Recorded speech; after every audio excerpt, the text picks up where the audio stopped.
I'm using Siri. Hey Siri, remind me, blah blah blah. Right. So sometimes it works, sometimes it doesn't. So yeah, it's But Alex, you don't know how many people say to me when they start understanding what a librarian can do, they will say, this is like what Siri promised and never delivered, right? And they will ask me why I cannot ask Gemini to add something to my Google Calendar. I don't know the answer. These are big companies, right?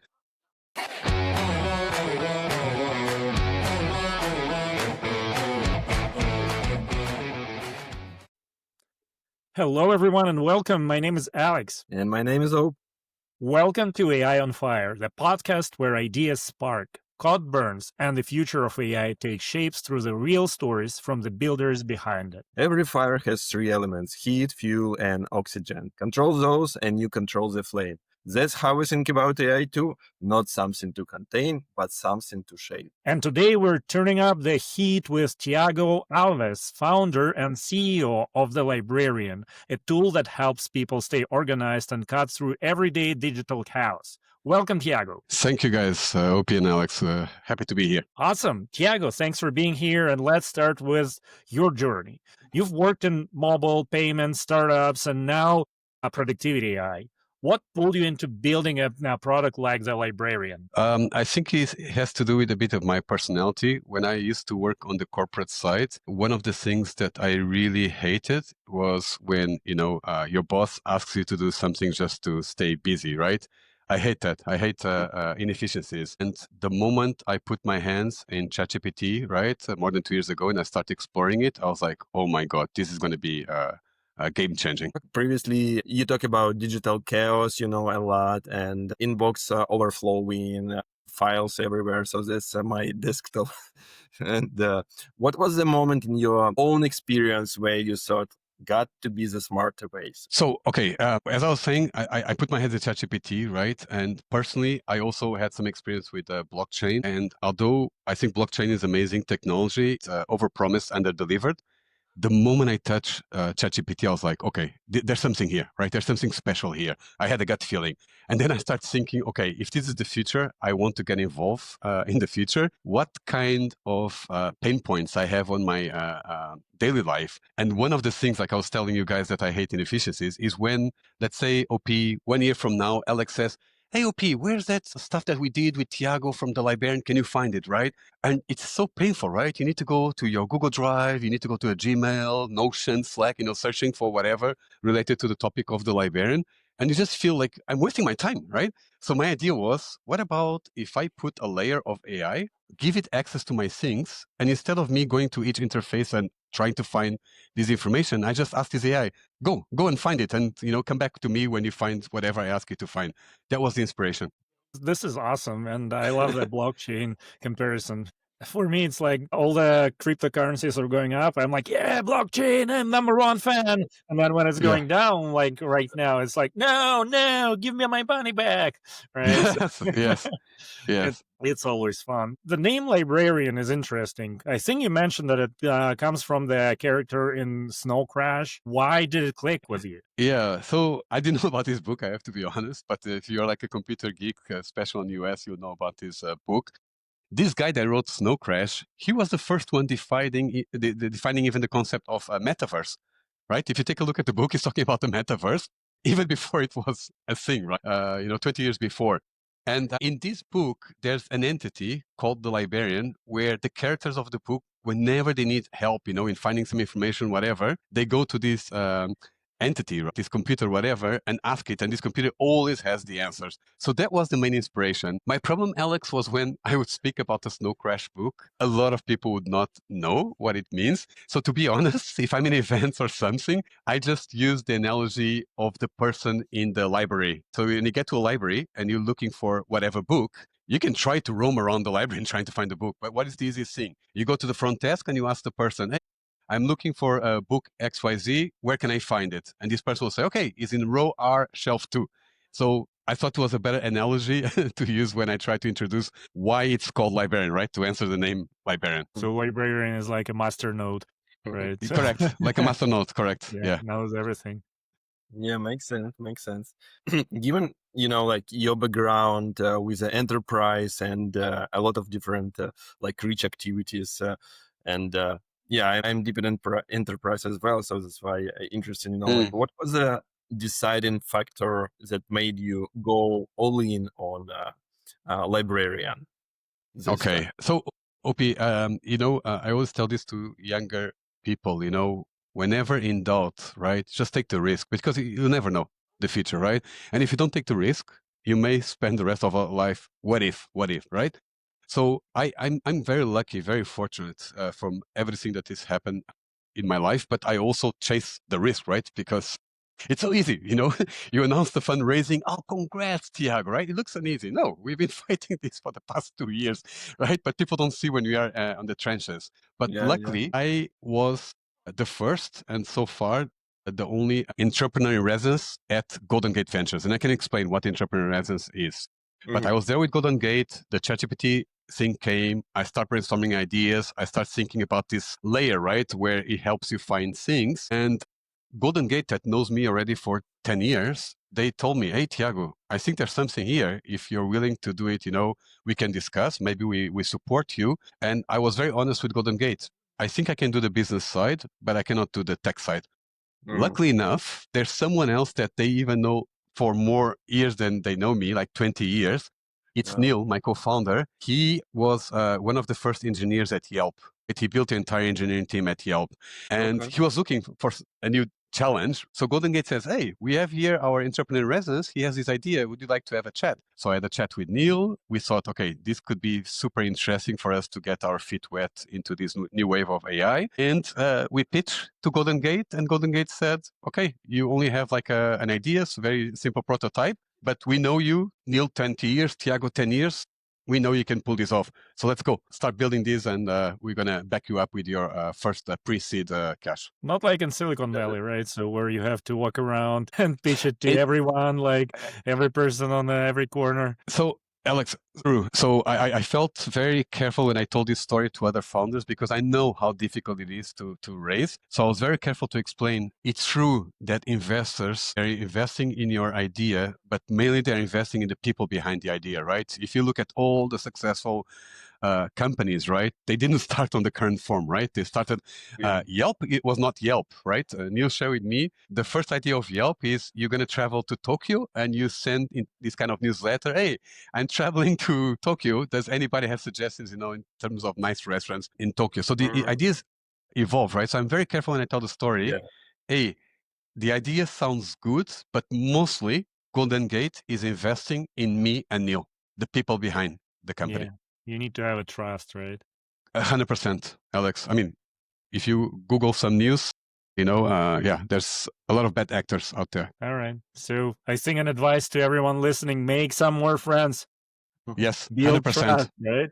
100%. Yeah.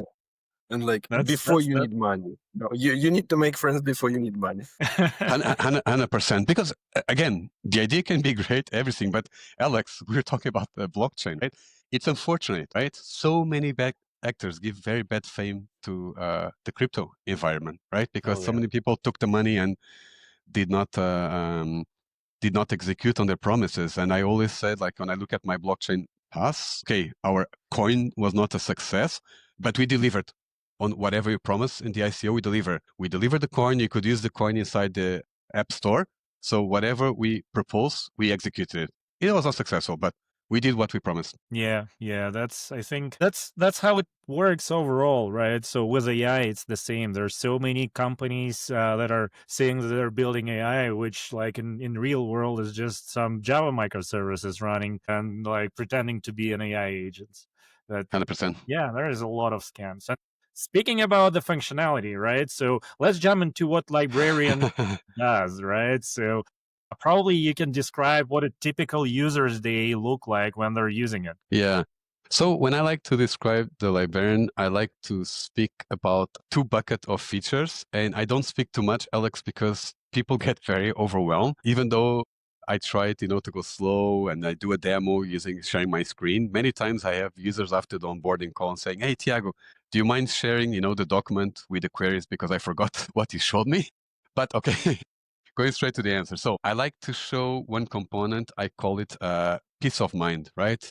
LXOP, you guys are busy, 1 million things, that you have to worry about. For the peace of mind, the three things that my users use on a daily basis, and they say, Tiago, thank God, that Librarian exists. Morning brief. So every morning at 7 a.m., you get a WhatsApp message, right, saying, hey, OP, hey, Alex, this is how your day looks like. And when you look at that message, the first part of the message is just an overview of your calendar and anything important for each meeting, right? So for example, for our appointment today in the morning brief, I had a link to Riverside, right? These kind of things. The second section of the morning brief is related to your email. We ask the AI, check Alex and OP's inbox and see if there's anything urgent from the past 24 hours that we should highlight to them, okay?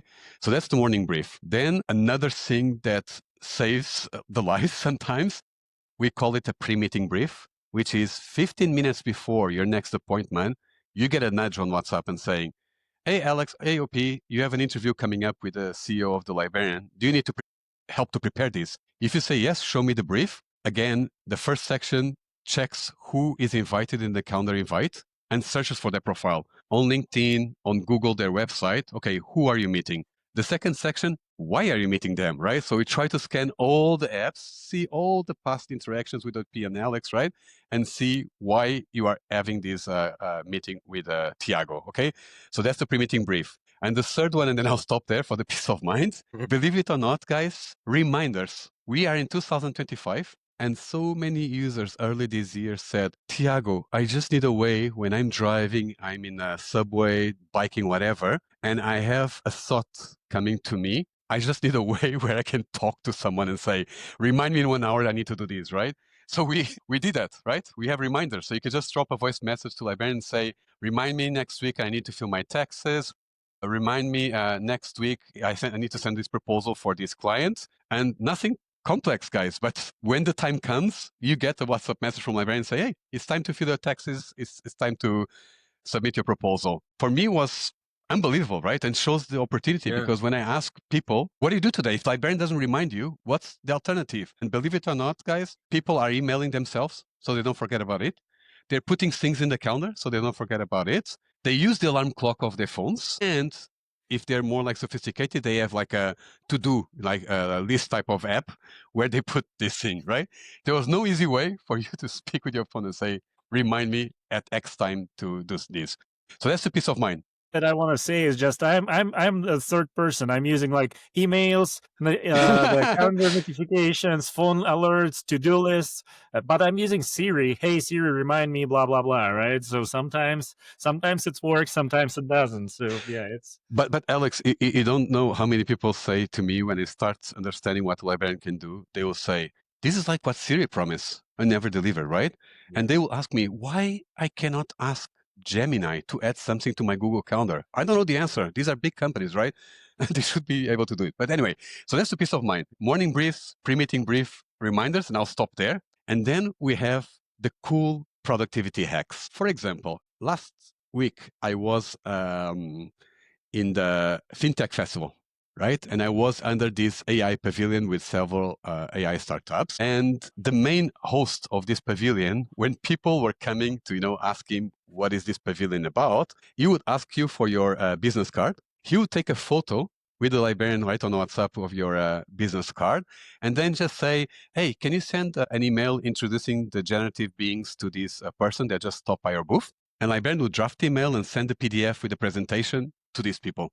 And these people were like, whoa, that is amazing. How did you do that? Oh, it's that startup there, right? And then they'll point me towards me. And when people came to speak with me, if they wanted to see the demo again, I'll do it again, right? I'll ask them the business card, take a picture, send an email. And once I did that, Librarian asked me, okay, you already follow up with Alex and OP. Would you like to add them to your contacts? So I say, yeah, sure.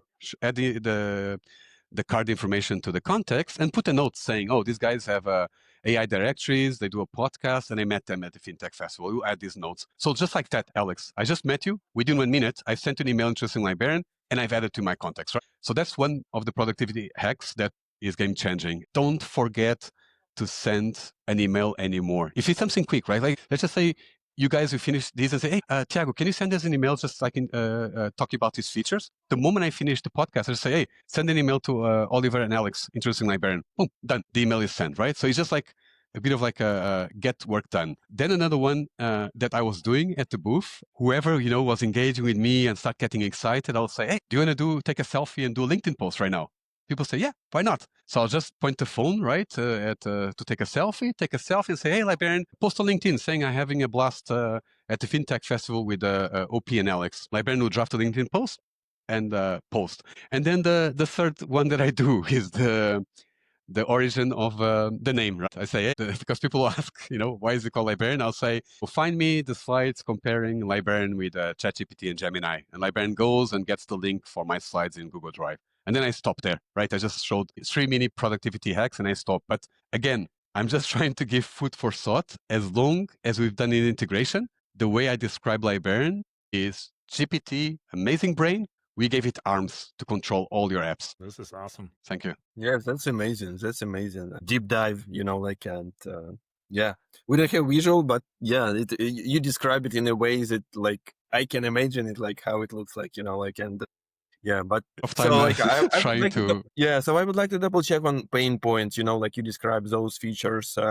but like how did you decide that those were the right pain points that you want to address? Okay, so OP, even though like I should know this already, I'm a bit of a perfectionist, so I don't like to launch something that is not like perfect. But you have to, OP, right? When you have a new product, you just have to launch it because you think, oh, I'm building this amazing feature and everyone's gonna love this, and you launch it perfect, and then nobody uses it, right? So I knew this already. Now it's an even stronger feeling. Whenever you have a prototype, just put it out there. If people start screaming, then you're in the right path, right? If people don't say anything, then you're wrong. So to answer your question is just listening to your customers, right? And confirming the hypothesis, right? So going back to the example of the reminders, it's easy for you to say, hey, Tiago, I want Librarian to remind me of things when I ask it to remind me. Why?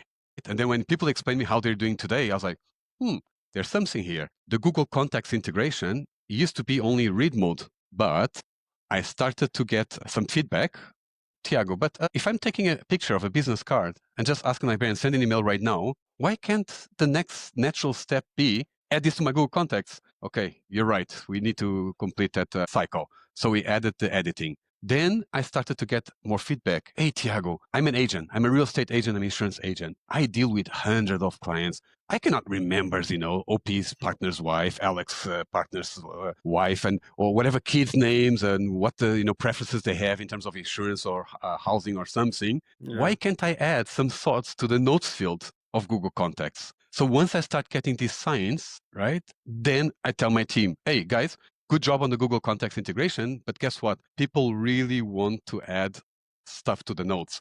And then that's where the AI sometimes can become beautiful. I was telling you how at this FinTech festival, I was doing the demo. And the first couple of times I told Librarian, put a note saying I met these people at the FinTech festival.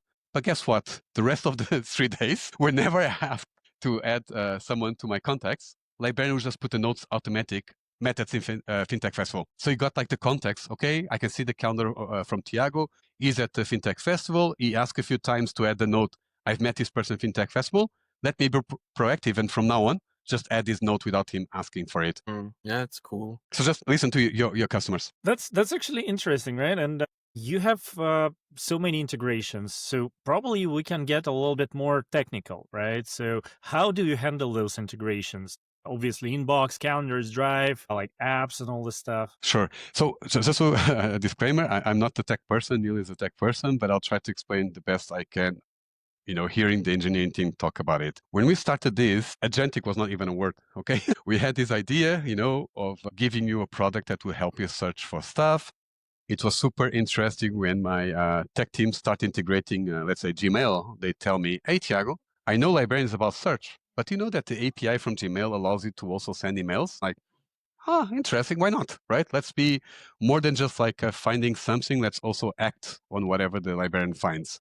We had a bit of brainstorming. Again, we're super early, and the default thing were APIs at the moment. And we're like, are we taking the right choice here? Because the other two alternatives, Alex, would be one, to rely on a third-party integration, like a Zapier, right? We could work with Zapier. But we didn't like that because then we'll always be relying on Zapier. right? We'll actually be relying on two different entities, right? We'd rely on Zapier for the integration and then whatever Gmail changes on their side, right? So we didn't like that concept. And then it was still very early on with the rabbits and so on, where AI could read the screen and take action, but we did experiment. And even though AI is amazing reading the screen, it's still a bit slow when it's going through the screen and clicking on things. And we want fast-paced thing, right? Do this LinkedIn post right now, send this email, schedule this meeting. So we went to the API route. Time will say if we've done the good decision or not. But one beautiful thing, Alex, again, going back to the magic of AI, is if today Librarian is already operating with Gmail and it knows what it can do with Gmail, if I take, let's say, Microsoft Outlook API manual, and I give Librarian and say, hey, can you build the Python code to do with Outlook what we do today with Gmail? AI will, write like 98% of the code, right? So that makes it easier for the API integration. So sometimes a customer will say, hey, can you integrate like our CRM? I ask for the API manual. I give to my team. Next day, we have a prototype. And the customer is like, how come so fast? So far, it looks like it was the right decision. Now, how does it work behind the scenes? So we've integrated with all the LLMs, the popular LLMs out there, okay? We have like 15 LLMs integrated in our system, but you don't need to worry about that, Alex, okay? It's behind the scenes. The main brain part is still GPT-5. From all our tests, we still feel GPT-5 is the best one understanding what Alex is asking Librarian to do. And then behind the scenes, we have individual LLMs controlling each one of the integrations. One for LinkedIn, one for Gmail, one for contacts, one for Notion, and so on. So GPT-5 is like the orchestrator, right? And you just call whatever tool it needs to perform the request from the user. Even the LinkedIn post, I told you that I was taking selfies at our stand, but some people say, oh, can we pretend we are in Paris? Sure. And when we ask Librarian, change this picture with the Eiffel Tower in the background, we're using Nano Banana model to do that, right? When you do voice commands with Librarian, we're using an O model for the voice command. So we'll pick the best LLM at our disposal to execute the task that the user is asking. I really love it. I mean, I have so many thoughts about it when we're switching from like large language models to like SLMs, right? And that's what I'm playing around with right now myself. But one question that I want to ask you is, how about MCPs? Are you guys exploring MCPs at all? Again, when we start building these, MCP did not exist. So Yeah. yes, we've taken a look at MCPs, but it would mean like replacing everything that we built so far. So as long as we feel what we've built is working well and adding new integrations is not a big ask, we'll stay where we are. And again, it goes back to being fully in control end to end, right? Again, with MCPs, you're going to rely on someone else. This interaction between the request of the user until the execution of the task, we feel is super important to own the entire flow. Yeah, makes sense. So we're just starting with MCPs, and the issue is that there is no standards around them, right? So everyone just come up with their own standards, and there is a lot of questions around security and like encryption. So it's all a big question. So just two things, Alex. Security. We're starting our SOC 2 auditing, right? Because we're starting to have more B2B clients. Again, we need to control everything if we're going to pass the SOC 2. And then the other thing is just the fact that if we felt it was a big pain point, right, then we will take a look, right? And we don't try to reinvent the wheel. I told you we didn't create an image generation model, right? We're using Nano Banana, right? We didn't create like a voice to text model. If there's something out there that already does a good job off the shelf, we'll just take it. We don't reinvent the wheel. Yep, makes sense. Makes sense. All right, so I think now it's time for the fire drill. Ding, ding, ding, ding, ding. So we have around 10 questions, rapid round, quick answers. Don't go too deep into the details. All right? Okay. Ready, set, Yes. let's go. All right. So AI-based personal assistants, is it revolution, evolution, or just hype? Revolution. All right. Which is more valuable, time saved or cognitive load reduced? For me, the cognitive load. So most surprising use case you've seen for the librarian? There was a user that told me, Tiago, you just saved me half an hour. I said, how come? And she said, oh, I had a bunch of events in a PDF that I wanted to add for 2025. I just uploaded the PDF to Librarian and said, add all these events to my calendar. Boom, 20 events in one moment. We just lost OP. All Yeah, right. I think so. I just want to ask you, where did the PDF come from? I mean, someone put something in the PDF, right? In this case, it can be any PDF, but in this case was a school. So the school published the PDF on the website. This is the calendar for 2025. All right. Yeah, that But makes Alex, sense. Schools I've are done like, old, right? So they don't want to use technology. but so many, Alex. I mean, I don't know how many times you experienced this, but so many events that I go to, I start seeing which speakers are talking which stage and so on, and there's no quick button to add to the calendar. Exactly. So I'll just copy paste, right? And then librarian will add the 10 things with the correct information, the stage, the time to my calendar like that. Why they don't have a quick button? I don't know. I'm from Portugal, right? I like to watch the Portugal soccer games when I can, like World Cup or Euro Cup. Why there's no easy button on the Google website to add this to my calendar? So what I do, I take a screenshot of the Portugal games for the Euro Cup, whatever, and I paste on librarian and say, add all of this to my calendar. Again, I don't know why they don't have the I button. think only this product can just be revolutionary, right? But Alex, you won't believe how many times I have that misconception, right? I was telling you about the one where you take the picture of the business card, add to my Google contacts. People say, I would pay $10 per month just for this. And I tell them, thank you so much. Thank you so much for saying that. But librarian is not just that. I'm just showing you the power, right? New startup idea. Yeah. All right, OP, your turn. All right. So I believe I know the answer, but like that's your stage. So would you trust a full day schedule for a personal AI agent, for example? Yes. Only the librarian, right? Well, not just a librarian, right? I'm saying I would trust it, but we do have a guardrail. So everything that I've been describing, Alex, sending emails, schedule something in our calendar, doing a LinkedIn post, creating GitHub tickets, which is my favorite integration. We can talk about that in a moment. But we always validate with the user. We show a draft, and then you need to confirm. So that tells how we don't trust the AI. But yeah, with time, you start trusting it, and then you start sending coffee invites for 2 a.m. and people saying, why did you send me something for 2 a.m.? So there's still like some risk It's there. a coffee, but yeah. right? So let's have coffee. Let's start day early. Correct. Yeah. All right. What stresses founders more? Shipping the next feature or keeping customers happy? What stresses most the founders? Again, I'll say burn rate. Runway. Runway. So you get burn rate from both of those, right? Yeah. I would say runway. If you talk with any early stage founder, saying, whatever money you have in the bank account, going down until you get that product market fit and you start like generating good revenue. Yeah, that's super painful. Right. So let's talk about enemy. What is the biggest enemy for a startup in your productivity space, for example? Is it data privacy concern, or maybe integration as we discussed, or user habits, or something else? User habits, OP, super difficult to change people's habits. I can tell you right now, you need to introduce two people. You just tell a parent, just send this email and introduce people. Next day, tomorrow, somebody asks you to introduce to someone, and you'll go to WhatsApp, create WhatsApp group, add people. Hey, here's OP, here's Alex. So changing the habit, super tough. Yeah, people don't like new changes, right? That's very difficult. I got used to it. I don't want to change my old car and all this stuff. All right. So, if the librarian, for some reasons, vanished tonight, what single feature would users miss the most? I would think, oh my God, that's a difficult question. But let me go with the morning brief, that peace of mind of just waking up and just checking what I have in front of my day. And do I have anything urgent in my email before I go for my coffee or my breakfast? I think that's just the one. I would say automatic calendar parsing. Yeah. I would just download it for this. So, from your perspective, what is an overhyped phrase in productivity AI assistant right now? Yeah, I would say people think there's something that is magic, right? There's no magic things, right?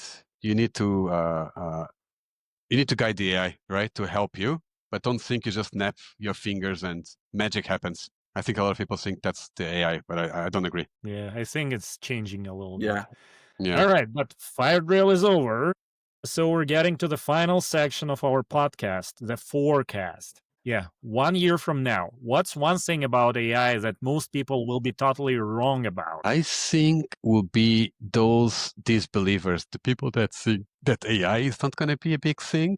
And then suddenly next year, they'll see, oh my God, I just missed the boat, right? Everyone around me are already like super efficient, super It will be almost like you're still writing letters by hand and going to the post office and putting the letter, and everyone around you is sending emails. Yeah, just using pigeons. Correct. All right. So into, double check on that one. So when the dust is settled, after this hype, etc. So what real value we as a humans will get from AI agents, and specifically like from productivity? So OP, when I get that question, I like to talk about myself. I am, as you can see, a big enthusiastic of AI. I even do an AI workshop, OP, where I showcase 4 AI tools. It's not about those 4 AI tools. I'm trying to get people to open their eyes, right? Like there's these things out there that can really be game changing. And one of the tools I show is Beautiful AI. That's the one I like to create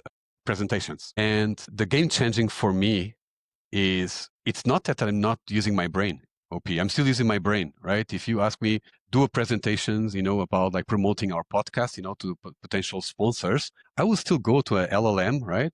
Could be ChatGPT, Gemini. I use Librarian, of course, to have a conversation. Okay, I have this podcast, AI on Fire. I want to do a presentation about this. And I go a little bit back and forth, right, with the AI until I think, okay, this should be like powerful 20 slides, to promote AI on Fire. When I have this storyline and I paste this into Beautiful AI, in 1 minute, I have 20 slides in front of me to start tweaking. So as a professional, it's a game changing. Something that maybe I'll take 1 week, right? A presentation about AI on Fire for me to do end to end. Now with AI, I do it in 1 day. So for me, it's freeing me 4 more days of the week to work on something else, on added value tasks. Yeah. So true. So true. All right, I think it's time to bring this fire down. Tiago, any final thoughts you want to share? So more than a final thought about the librarian, I just want people to really open their eyes to the power of AI. My biggest advice when I do the workshop is whatever task you have in front of you, before you start doing the task the usual way, just do a quick Google search and see, is there something right out there, an AI tool out there that can help me with the task at hand? And sometimes you'll be surprised. There is already something out there that is game changing for whatever you need to do. That's the biggest ask I have for people. And believe it or not, I was talking about Beautiful AI with you guys. Can you believe today, I've been using Beautiful AI for 2 years, okay, guys? Okay, to do all my presentations. Can you believe that still today I have some founders, AI founders, working on AI? They show me their deck and I can see it was done by hand in Google Slides or PowerPoint. It's unbelievable. And I tell them, are you joking with me? You are doing AI startup and you're doing these slides by hand? Something does not connect here. So that's the biggest advice from me. Just explore, take risks. Yeah. That's Thank awesome. you. Thanks. This is like very wise and forward looking, and we all need to start playing if we are not playing, and if we are playing, we just need to double down on what we are doing to move it forward. Yep. So thank you so much, Tiago. Yep. It was great to Thank you, guys. Thank you for the opportunity. And I didn't say, I touched briefly. Thank you so much for the opportunity, and thank you, OP, for the support for the past year. With the AI directories, you've been amazing. And putting a librarian, out there and helping us, to get more users. Because without users, you cannot keep evolving the product. So thank you, OP, for all your support so far. Yeah, thank you, Tiago, for your partnership. So, and going back to the change of habits, Alex, I always say to youngsters that to convince someone to do something different is not easy.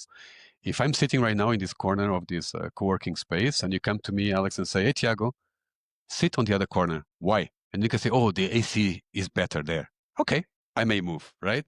But if you don't have this carrot in front of the user, sometimes it's super difficult. So you're asking about the biggest challenge of change of habits. We have so many users. They connect their Gmail, they connect their Google Calendar. Not once, Alex, they ask librarian to send an email. Not once they ask librarian to schedule something in their calendar. Never.